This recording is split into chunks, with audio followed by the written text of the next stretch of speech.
आप सब छात्र छात्राओं को बधाई देता हूं जिनका परीक्षा परिणाम बहुत अच्छा रहा है। लेकिन जो बच्चे पास नहीं हो पाए हैं या जो ऐसा समझते हैं कि मेरा परीक्षा परिणाम अपेक्षा के अनुरूप नहीं है, उनको भी चिंता करने की जरूरत नहीं है। आपकी बार बहुत अच्छी पढ़ाई करना, आपका बहुत अच्छा परिणाम रहेगा। निराश होने की जरूरत नहीं, क्योंकि मैंने कई ऐसे लोगों को देखा है जिन्होंने सेकेंडरी, सीनियर सेकेंडरी में 3rd डिवीजन से पास हुए हैं, लेकिन आगे जाकर के अच्छे अंक प्राप्त किए हैं और यूपीएससी की जो परीक्षाएं दी है, आईएएस की परीक्षा जिसको हम कहते हैं, उसमें उन्होंने कई लोगों ने तो फर्स्ट बार में, कुछ ने सेकंड बार में और उत्तीर्ण हुए हैं।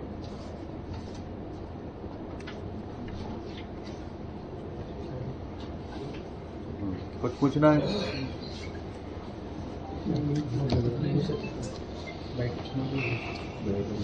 इस बार जो रिजल्ट जारी हुए हैं, पिछले ये 13 साल से सर्वाधिक रिजल्ट है।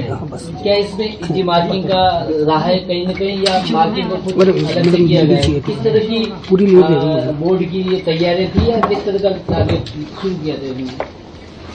देखो, वो प्रश्न पूछ रहे तो उनका चेहरा भी दिखता रहना चाहिए। तुरंत निकालो आप प्रवीण या इधर प्रवीण। देखो, इसमें हमारे प्रबंधन का भी महत्वपूर्ण योगदान है और हम जब अच्छा प्रबंधन किया तो शिक्षकों ने भी अच्छा पढ़ाया है, क्योंकि कुछ नवाचार या उसमें हमने संशोधन जो किया आपको बता देता हूँ। हमने सबसे पहले तो ये कहा कि जो विद्यालय में अध्यापक किसी धार्मिक कार्य को लेकर गायब हो जाते, जैसे कि गुरु जी की पूजा करने के नाम पर जा रहा हूँ, बालाजी की पूजा करने के नाम पर जा रहा हूँ, नमाज पढ़ने के नाम पर लेकर जा रहा हूँ, तो कोई टोकता नहीं था। इसलिए नहीं टोकता था कि कोई नाराज होंगे, भाई तुम पूजा पाठ करने में भी, नमाज पढ़ने में भी टोकते हो, तो उस पर हमने पाबंदी लगाई है कि कोई भी स्कूल समय में स्कूल नहीं छोड़ेगा, केवल शैक्षिक कार्य ही कराएगा। एक तो ये किया है। दूसरा, हमने कहा कि जो 100 अंकों का जो हमारा प्रश्न पत्र होता है, उसमें 20 नंबर हमारे जो शतरांक के होते हैं वो शिक्षक देते हैं। वो शिक्षक अपने हिसाब से देते हैं। जैसे हमने देखा कि अभी तक का जो मैंने देखा, जितना देखा है, 18, 19, 20 इतना तक अंक देते हैं, यानी सर्वाधिक अंक देते हैं। इधर 80 में से 13 नंबर आते हैं तो बच्चे पास हो जाते हैं। तो हमने शिक्षकों को कहा कि ये कोई परीक्षा परिणाम अच्छा नहीं है कि आप इसको भी आप 100% पाओ दो।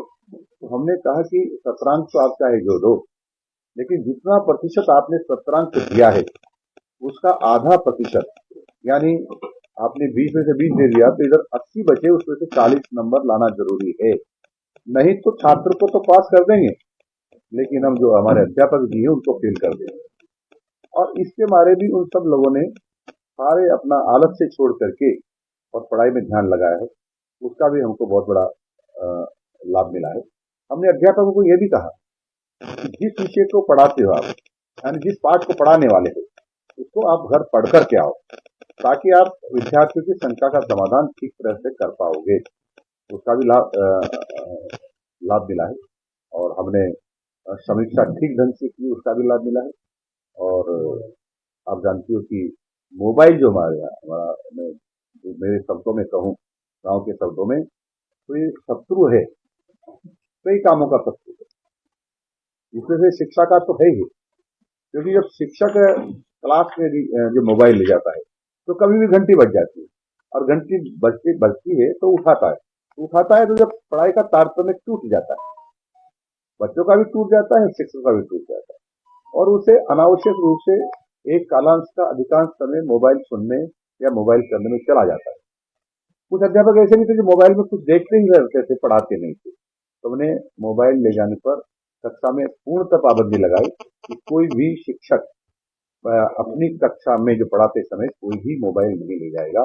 उसके कारण भी बच्चों को जो पढ़ने का समय ज्यादा मिला है, शिक्षक को पढ़ाने का समय ज्यादा मिला है, उसका भी लाभ विद्यार्थियों को हुआ है।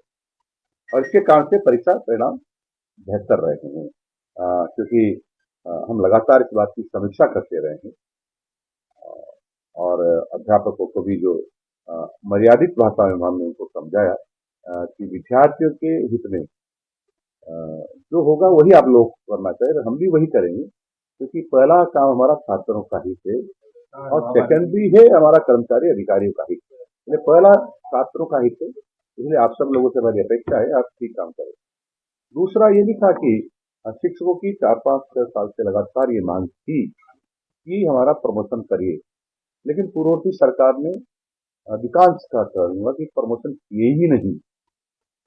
और माननीय भजन लाल जी की सरकार आने के बाद जब मैंने ये मंत्रालय संभाला तो सबसे पहले बैठ के मैंने मेरे अधिकारी को निर्देश दिए कि सबकी डीपीसी कीजिए, और उसके कारण लगभग मेरा अनुमान है 35,000 लोगों तक की डीपीसी हो गई और उनके प्रमोशन हो गए हैं। और कुछ दिनों में हम 21,000 के आसपास और शिक्षकों के प्रमोशन करने वाले हैं। उससे भी वो खुश थे, संतुष्ट थे, और इसलिए उन्होंने अपना पढ़ाई में मन लगाया और उसका भी एक परिणाम है। थर्ड ग्रेड वाले भी आंदोलन कर रहे हैं। जब तक ग्रेड थर्ड वाली डीपीसी नहीं होगी, आगे का बेरोजगार खाली नहीं होगा, तो वैकेंसी में बहुत बड़ी चुनौती होगी। तो क्या स्थिति तैयार की है? क्या दोबारा बताएं? ग्रेड थर्ड के प्रमोशन को लेकर क्या प्लानिंग है? हमने आपने मेरी बात सुनी नहीं। हमने कहा कुछ ही दिनों में हम 21,000 लोगों का और प्रमोशन करने वाले हैं, उसमें थर्ड ग्रेड के ही होंगे।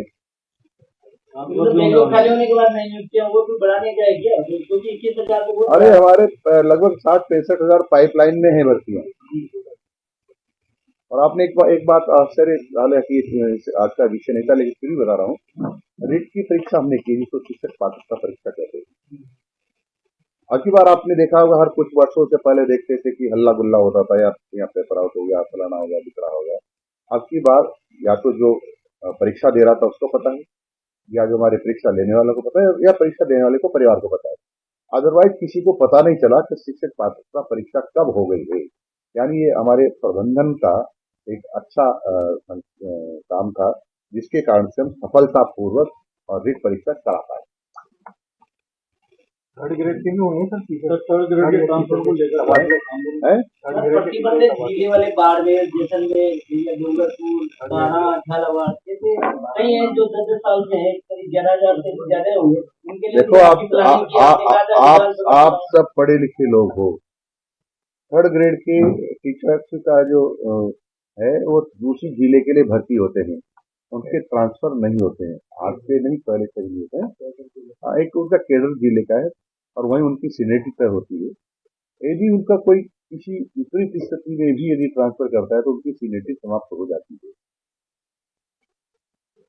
फिर भी माननीय मुख्यमंत्री जी के सामने कुछ बातें आई और उनकी समस्याओं को समझ रहे हैं। यदि ऐसा लगेगा और माननीय मुख्यमंत्री जी हमको निर्देश देते हैं तो हम करेंगे, परंतु उससे टीचर्स का नुकसान होने वाला है, क्योंकि उसकी सारी सीनियरिटी समाप्त हो जाएगी। इसलिए अधिकांश शिक्षक नहीं चाहते कि हम हमारी सीनियरिटी रोक करके हम ट्रांसफर कराएं। आपने पंचायत राज में ऐसे ट्रांसफर किए हैं, तो क्या इसमें भी उम्मीद रखें? देखो सुनो, हमने पंचायत राज में ट्रांसफर किए, कहीं से कोई शिकायत नहीं आई, और इसी प्रकार से यहाँ भी कोई शिकायत नहीं आएगी, क्योंकि नियमों का उल्लंघन नहीं होगा। और किसी प्रकार का जो आती है ना आजकल लगातार रहता है कि पूर्व मंत्री जी ने पूछा था शिक्षकों की मीटिंग में कि क्या हमारे यहाँ ट्रांसफर पैसा तो नहीं चलता है। पूर्व मुख्यमंत्री जी ने पूछा था, तो वहां से आवाज कही ना, हाँ चलता है, पर ऐसी नौबत अब नहीं आएगी, ये गारंटी हम दे सकते हैं।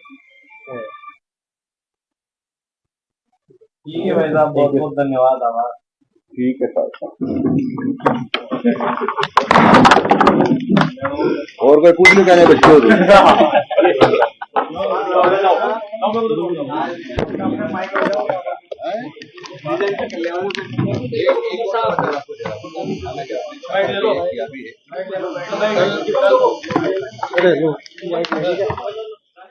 तो आरबीएसई ने देखिए 10वीं का परिणाम जारी कर दिया है। बड़ी खबर आपको बता रहे हैं, शिक्षा मंत्री ने ये रिजल्ट जारी किया है। 10वीं का रिजल्ट 93.06% रहा है, ये बड़ी जानकारी आपको दे रहे हैं। और 94.08% जो है छात्राओं का परिणाम रहा है। इस बार भी छात्राओं ने बाजी मारी है।